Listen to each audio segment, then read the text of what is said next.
Assalamualaikum warahmatullahi wabarakatuh. Kembali lagi dengan aku Ahmad Jihan. Jadi sebelum aku mulai video kali ini, aku mau buat disclaimer dulu ke penonton di sini.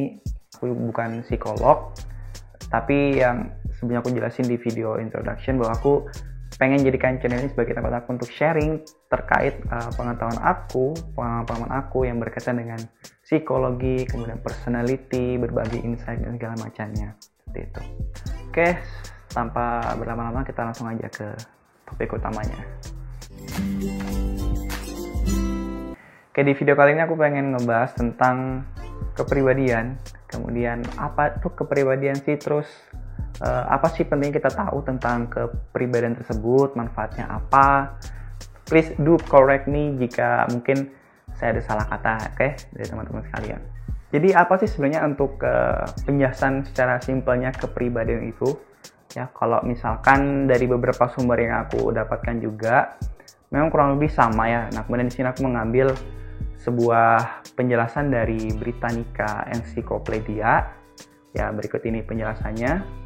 Kepribadian adalah karakteristik dari sebuah jalan pikiran, kemudian bagaimana seseorang berperasaan atau merasakan, dan bagaimana seseorang itu berperilaku.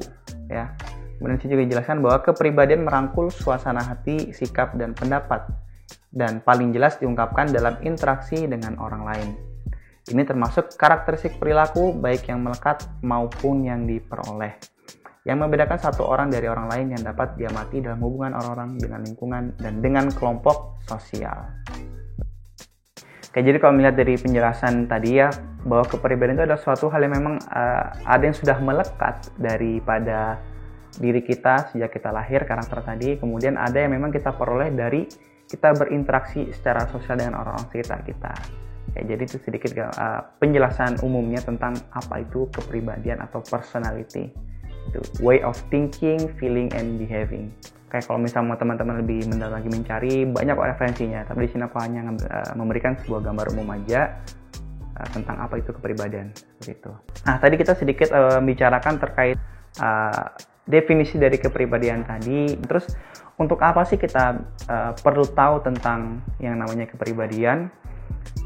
Kemudian apa manfaatnya untuk kita gitu sehari-hari, kita ketahui hal tersebut. Dan yang kurasakan sendiri manfaatnya ya, ketika kita bisa mengetahui kepribadian ya, itu aku dapat gambaran tentang bagaimana aku nih orangnya. Kemudian apa aja sih yang jadi kelebihan-kelebihan aku, juga apa yang menjadi kekurangan-kekurangan aku, seperti itu. Hingga di situ aku belajar banget gitu loh. Nah, setelah itu ini pengalaman aku ketika aku mengikuti mata kuliah alat tes, waktu itu inventory, TIAT, minat bakat, terutama di inventory tadi aku mengikutinya. Kemudian buat laporan, di situ aku membaca tentang hasil kepribadian aku. Yang aku melihat itu shock banget. Aku kayak gini kah ternyata orangnya, seperti itu. Yang aku menemukan hal-hal yang aku rasa tuh gue nggak gitu kok, seperti itu. Aku nggak seperti ini, tapi kok di hasilnya seperti ini menyebutkan. Kalau yang dulu aku dapatkan tuh, yang nggak aku terima adalah pertama, tadi aku dapat di hasil tes DISC bahwa aku tipikal orang yang pendendam. I was like, what? Itu selama ini aku pikirnya orang penyabar, terus nggak banyak bicara, kok bisa dikatakan pendendam. Nah, tapi kemudian ketika aku mendalami, kemudian merenungi lagi tentang tersebut, menarik kepada personality-ku. Oh iya, aku orangnya pendendam, ingat dari pengalaman-pengalaman lalu yang pernah aku lewatin gitu. Terus juga ini pernah ketika aku konseling dengan dosenku seperti itu, kemudian ada keluar dari kata-kata beliau itu, aku ini orang sensitif. Sedangkan yang memang secara umum laki-laki itu nggak boleh begitu sensitif gitu loh, nggak bagus. Aku dalam hati cuma menggerutu, apaan? Masa gue sensitif gitu? Kemudian ketika aku mikir lagi dalam-dalam, reaksiku, walaupun aku cuma dalam hati ngomongnya, itu juga sebagai bukti bahwa aku sensitif. Nah, tapi di situ pun aku belajar bahwa tidak sepenuhnya orang yang sensitif itu salah, apalagi laki-laki. Ya, seperti itu. Nah, dari situ aku belajar, kemudian jadi semakin tahu bagaimana diri aku gitu kan. Kemudian apa aja kekurangan aku, apa yang menjadi kelebihan aku, di situ aku bisa menjadi fokus. Tapi perlu diingat, tes psikologi ini sifatnya hanya memberikan gambaran tentang bagaimana diri kamu, bukan yang memberikan penjelasan secara absolut bahwa ini adalah kamu. Ya, karena banyak banget teman-teman aku tuh yang sering kali beralasan ya bahwa ini adalah aku seperti ini orangnya gitu loh. Yang aku pikir, haruskah kamu mematok bahwa kamu seperti itu hanya karena dari sebuah hasil tes seperti itu? Yang aku sini mikirnya itu tidak baik.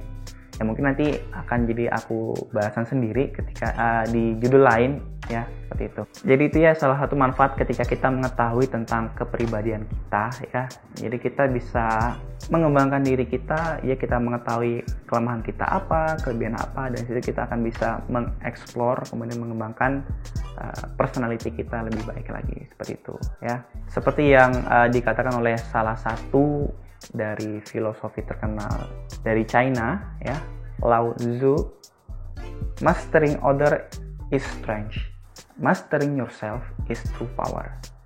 Jadi ketika kita menguasai orang lain itu bentuk kekuatan, tapi ketika kita menguasai diri kita mengetahui tentang diri kita seperti apa, itu adalah kekuatan sebenarnya. Oke, mungkin itu sedikit opini aku, sedikit penjelasan aku tentang apa itu kepribadian, kemudian manfaatnya apa sih kita bisa mengetahui tadi. Semoga bermanfaat dan bisa menjadi salah satu pemuas koris di teman-teman juga. Sekian dari aku, see you on the next video. Bye.